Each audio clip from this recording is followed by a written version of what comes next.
access, ethanol, beef, machinery, all the agricultural products. They've opened their market, and that will add $5 billion.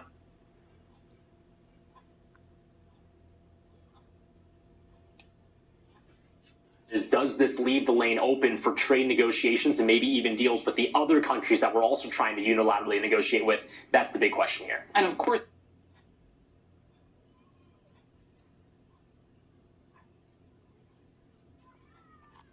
our relationship with the United Kingdom, we don't import as much from them as we do from, say, Canada, Mexico, or the big one is, of course, China, where the negotiations will be happening this weekend over in Switzerland. The U.S. and UK trade, the U.K. is the 5th biggest buyer of exports, the 2nd largest buyer of U.S. services. They are indeed the top supplier of services for the U.S. A lot of those services not necessarily subject to tariffs to begin with, but again, the big focus when it comes to things like electronics, clothing, even other types of agricultural products, it's not really the UK.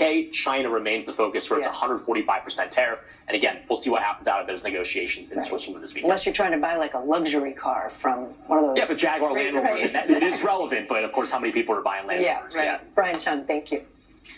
well, the man accused of crashing a car into a gate outside of Jennifer Aniston's Los Angeles home appeared before a judge today. Jimmy Wayne Carwile is charged with felony stalking and vandalism. Prosecutors allege Carwile has been harassing Aniston since March of 2023. He was detained outside of Aniston's home Monday by her private security after that crash. Police say Aniston was home at the time, but she was not hurt. NBC News correspondent Camila Bernal joins us now. Camila, what happened in court today and what is next in the case?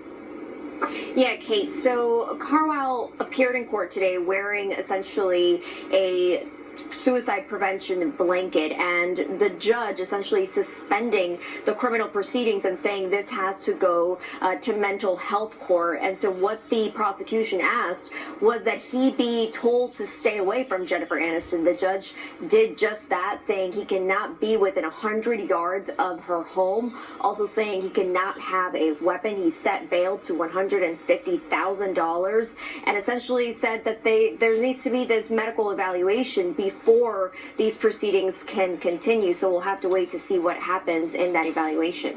So in the interim, Camila, what more are we learning about who he is, Jimmy Wayne Carwile, and the charges he's facing?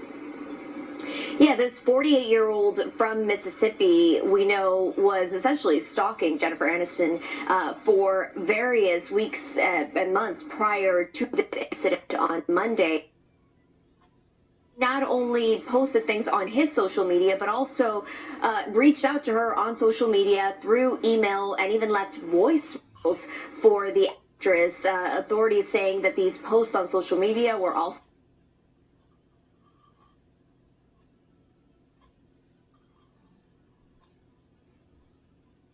from her. So all of that was posted on his social media. All of that is obviously part of this investigation, and it only stopped when he essentially crashed into the entrance of her house. It was her security team that detained him outside of her home until police arrived. He was charged with stalking and vandalism. Of course, we now know that criminal proceeding has been suspended, and we'll wait to see what happens out of this evaluation.